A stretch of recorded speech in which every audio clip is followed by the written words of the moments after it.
That is how you start a video game. Look at that adorable little character. Listen to that music. That is how you start a game. Look at her, she's adorable. I turned this on. This is recording from me playing it for the first time. This is December's Game of Gold Bleed 2. I'm already in love with this game, and I've not even started playing it yet. You keen then? Okay. Very keen. Look nice how cute she is. She is pretty cute. When I saw the original trailer, I wasn't actually sold on the art style, but I have grown to like it. Really? I thought it was trying too hard to look like an old game, but didn't quite manage it in a cutesy way for some reason, but I think it works now. I played it for a little bit. I've played much of this game, but I played it for a bit. Yeah, it won me over. I enjoyed it. To cut to the chase there. So I left it on the screen just to show the base controls as they are. You use the right stick, move it around, she will shoot in that direction. One of the triggers is jump, and the other trigger slows down time. She's got a couple of special moves which allow her to do like a double jump and then like a float thing. Oh, right. And that's about it. Oh, the other thing is, as you start firing, she'll use her katana, which can knock back projectiles and enemies. I'd have preferred that to be on a different trigger, to be perfectly honest. And actually, I did go in. I beat the first level, and I did go back in and switch the jump to left trigger and time slow to the right trigger. It's actually set up the other way to start, which I found a little awkward. But I found it awkward. yeah, I found having the jump directly under where I'm moving my thumb a bit cumbersome, because that's what I do a lot. So yeah, I switched those around. It worked really well. Oh no, that looks right up my alley. I love this game already from the trailers. Yeah. Oh, it's so much fun. I had a little read up about it. Oh look, just gives you a cutesy little word of advice if you lose a life. So yeah, I had a little look up about it before we did this recording, and the game side, the creator is basically like, yeah, I made this because I wanted that arcade game feel, where you get to the boss, and the boss is this awesome epic thing, and I didn't want all like the levels and stuff getting in the way, so he uses the levels to teach you the basic mechanics that the boss is probably gonna implement. Yeah. And then just gets you to the boss as quickly as possible. And as the levels go on, there is less and less level and more bosses. I would say, based on the bit I've played, that is a perfect sum up of what the game is. Yeah, it's a boss level, one after the other. Yeah, and that's what it felt like. Look how cute she is. I think she's adorable. He's cute. Also, this guy's a news anchor. Because why not? And why not? Exactly. As you go through the game, he seems to slowly turn on Rin more and more. Okay. The second level is nothing but cats. All the enemies are cats. Did you have any? Yeah. In Captain Helicopter. Did you have any knowledge of the first one? No, never heard of it. Okay. First I heard of this series was when we played the trailer, and I saw it and I was like, this is amazing. I left those in. You see those little guys who I was just shooting? Yeah. The sound effect they make when they die is nicked from one of my favourite games, Contra 3 The Alien Wars on the SNES. And there are speed bikers you have to fight, and they make the same sound effect, which made me wonder about the Contra influence. And there's something coming up very soon which is incredibly Contra. It made me very, very happy. That's towards the end of the video though. But so this guy driving the truck was the quote-unquote big bad from the first one. The plot to the first game is basically that there were all these heroes, and Rin wanted to be a hero, so she thought the best way to do it was to kick all their asses. And then that dickhead shows up to claim all of your glory and claims that he did all the hero defeating. And then Rin fought him.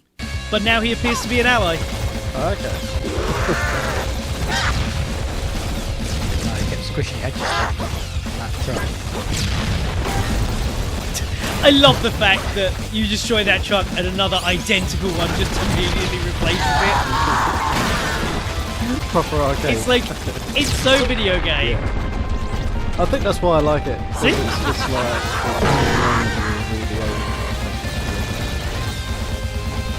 But when I edited this, I suddenly realised that I wasn't understanding this boss fight, so apologies if it looks like I'm doing really badly at this. I just wasn't getting the idea that I had to deflect everything she threw at him. I was just trying to avoid it myself. Oh, that's what you're supposed to do. Okay, yeah, I Yeah, didn't so notice see how that- there, I got them all. That gets a tick from him. He launches an attack at her. That destroys her shield. I get to shoot in the face. Yeah, I had a similar issue. I noticed I was getting Yeah, ticks so and on the crosses. next one, I quite work didn't out why. bother. Yeah. Because that's what you're meant to be doing. I should have figured that out, but I just didn't. I was wondering what was going on. Serves him Just right. took that one in the face. Back with the last game, he certainly took a shot in the face. It's okay. My incompetence is over. Down she goes. Oh, I love Has it. she? Just the artwork. I mean, it's just so... Yeah.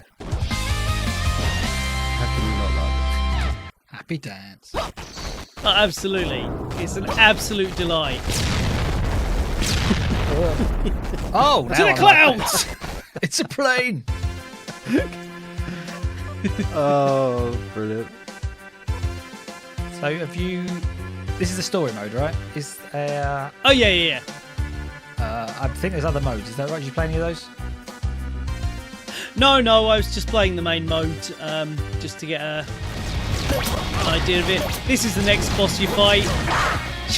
This is when I for some started going, reason. ah. No.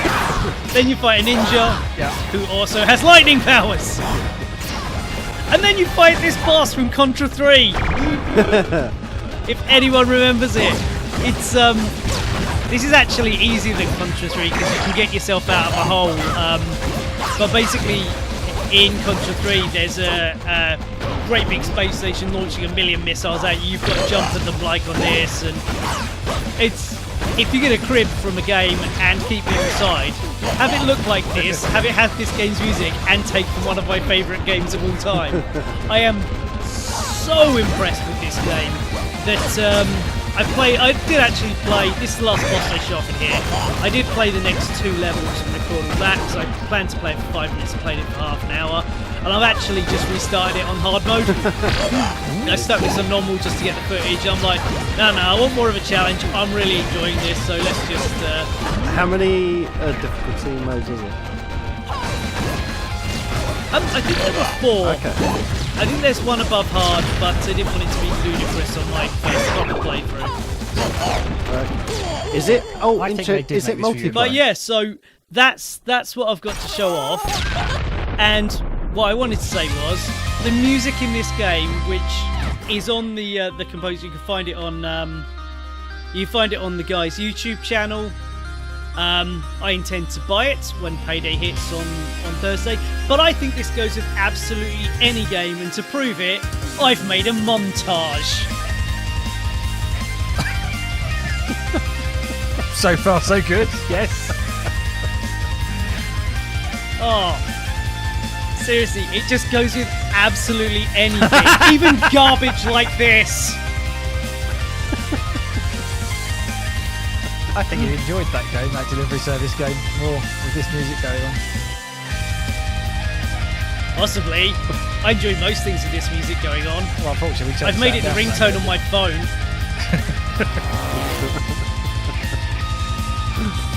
It's a little sneak peek at our next Batman video.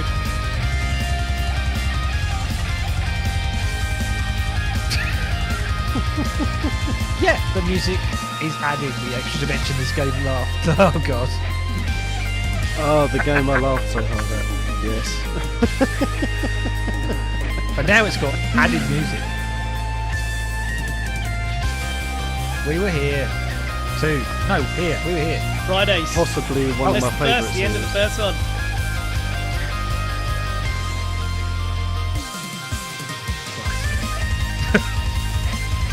So bad. Is this the level I can do? Right, we were here.